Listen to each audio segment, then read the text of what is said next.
السلام عليكم، أنا أحمد سمير. أهلا بكم في فيديو جديد.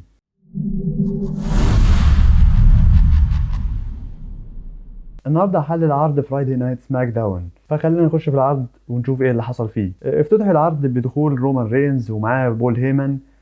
وقبل ما يخش ويرفع البطولة، لقينا ان ال اي نايت بيقطعوا، وموسيقى ال اي نايت بتشتغل، وال اي نايت بيخش ويمشي من جنب رومان رينز، ومش عامل له اي اعتبار، ولا حاطط في دماغه انه واقف جنبه اصلا.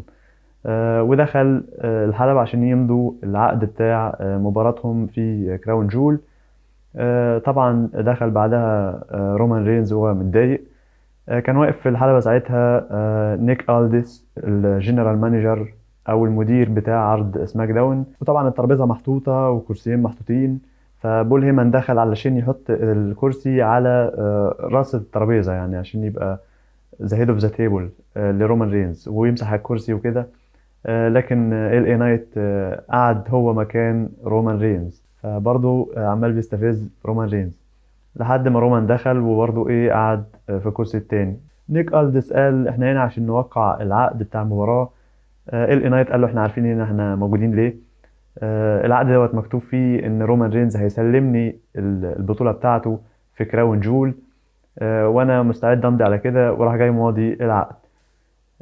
بعدها رومان رينز مسك المايك وقال ل اي نايت انت ده توقيع العقد رقم كام بالنسبه لك في حياتك؟ لان انت ما وقعتش ولا عقد على اي بطوله قبل كده، ولا حتى نافست على اي بطوله قبل كده. فانت هاوي بالنسبه لي، وعشان انت لسه اول مره فاحنا هناخد الموضوع ده بسهوله عليك وبالراحه عليك. ومسك القلم رومان رينز ووقع العقد، عشان بعد كده ال نايت يمسك المايك ويقول له انت مش موجود بقالك فترة بتغيب عن العروض، وانا هنا اللي مسيطر على العروض الفترة دي. حتى اسمع صوت الجماهير وشوف هما الجيم بتاع مين والعرض ده بتاع مين. والجماهير طبعا بترد عليه وتقول ال نايت. وفضل ال نايت يستفز في رومان رينز لحد ما رومان رينز خلاص اتعصب واتضايق، وما بقاش قادر ان هو يستحمل كلامه، فرمى الترابيزة على ال نايت ونزل ضرب فيه. لحد ما نزل تحت الحلبة وجاب ترابيزة وفردها على الحلبة علشان يرمي ال اي نايت عليها. فجه يشتبك مع ال اي نايت تاني. ال اي نايت ضرب رومان رينز لحد ما اتدخل جيمي اوسو وضرب ال اي نايت، وساعتها خرج رومان رينز من الحلبة. فبول هيمن قال لجيمي اوسو يعني تولى امر ال اي نايت. فال اي نايت ضرب جاي اوسو وكسر الترابيزه عليه. وشفنا طبعا رومان رينز واقف على المدخل ومتضايق. وبكده ده كان السيجمنت الافتتاحي للعرض. يعني سيجمنت كان كويس وعجبني الكاريزما الطاغيه اللي عند ال اي نايت. حابب بصراحه العداوه دي، واتمنى ان هي تطول يعني بصراحه. بس هنا في اخبار بتقول ان رومان رينز مش هيدافع عن لقبه من بعد كراون جول لحد رويال رامبل، يعني حتى مش هيبقى موجود في سرفايفر سيريز. فطبعا الاخبار دي يعني تحرق النتيجه بتاع المباراه ما بينهم. وان كنت اتمنى ان ال اي نايت هو اللي يفوز في المباراه، لان بصراحه يستحق يعني. لكن في حلقه توقعات هتنزل يوم الخميس لعرض كراون جول. اشترك في القناه عشان تشوف حلقه التوقعات اول ما تنزل. بعد كده رحنا للمباراه ما بين كارليتو وسانتوس اسكوبار ضد ستريت بروفيتس مونتس فورد وانجلو دوكنز. كان المفروض ريمستيريو هو اللي يلعب مع سانتوس اسكوبار المباراه دي، لكن كارليتو قال لريمستيريو انا عايز انتقم من ذا ستريت بروفيتس، فدخل هو مكانه المباراه. وشفنا طبعا ريمستيريو واقف خلف الكواليس بيتابع المباراه. واثناء المباراه دخل لوجان بول وهجم على ري ميستيريو. والمباراه كانت ما بينهم بصراحه بين ال دبليو او و ستريت بروفيتس. كانت مباراه كويسه بصراحه، وفاز فيها في الاخر ذا ستريت بروفيتس. بعد كده رحنا خلف الكواليس لبول هيمن ورومان رينز. وبول هيمن ماسك حزام تقديري من الدبليو دبليو اي، كان معروض لفريق في كرة القدم الأمريكية. فبول هيمن بيقول لرومان رينز الحزام ده يعني انا هديه ل اي نايت، عشان ده اقصى حاجه ممكن ياخده من الدبليو دبليو اي، ودي اقصى بطوله ممكن ياخدها. وشفنا بعد كده جيمي اوسو دخل ورقد على الكنبه. ورومان قال له انا عايزك تتولى امر اي نايت النهارده. وقال لبول هيمن شوف لي حدد لي المباراه دي. وبول هيمن حدد فعلا المباراة ما بين جيمي أوسو وال اي نايت في العرض ده. بعد كده رحنا للقاء مع لوجان بول، بيقول ان هو هيغلب ري ميستيريو وهياخد اللقب بتاع الولايات المتحدة. وشفنا بعدها كيفن أوينز واقف مع أوستن سيري وجريسون وولر، بيقول لهم ان انا اقدر اضربكم انتوا الاثنين بايد واحدة في نفس التوقيت. فقالوا له ازاي يعني لحد ما في الاخر شفنا المشهد الكوميدي، ضربهم هما الاثنين بايد واحده في نفس الوقت. تقريبا كده هنبني عداوه ما بينهم وبين كيفن اونز، بس مش عارف هتبقى عداوه تاك تيم وحد هيخش مع كيفن ولا هيخش واحد ضد واحد.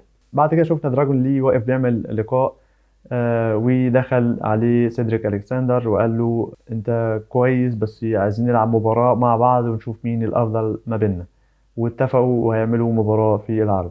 بعد كده رحنا على تشيلسي جرين مع بايبر نيفن واقفة مع نيك ألدس، ودخلت معاهم تشوتزي. وطبعا عارفين حوارات تشيلسي جرين، وعملوا في الآخر مباراة ما بين تشوتزي وتشيلسي جرين، وانتصرت في المباراة في الآخر شوتزي على فكرة موهبة كويسة، مش واخدة حقها، بس يعني حاسس إن هم هيدوها دفعة قريب.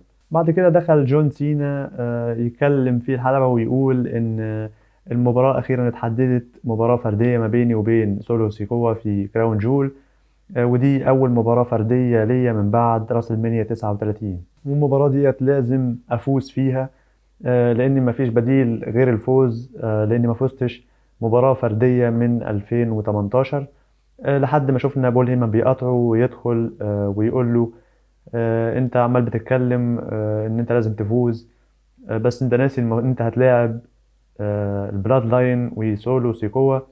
انت عايز تفوز بس مش هتعرف تفوز.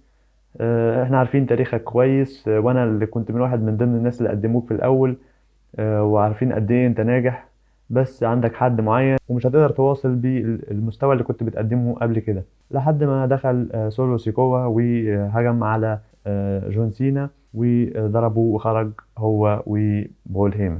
بعد كده شفنا خلف الكواليس ال اي نايت بيتكلم عن البلاد لاين وبيقول انا مفيش حد هيمنعني ان انا افوز عن البطوله دي، وبصراحه انا متحمس الماتش ما بينه وبين رومان، يعني المباراه هتبقى كويسه جدا. بعد كده شفنا مباراه ما بين دراجون لي وسيدريك الكسندر، المباراه كانت كويسه جدا جدا جدا يا جماعه والله. استمتعت قوي بيها واصلا الاثنين موهبتين يعني رائعين، فقدموا لنا مباراه كويسه جدا.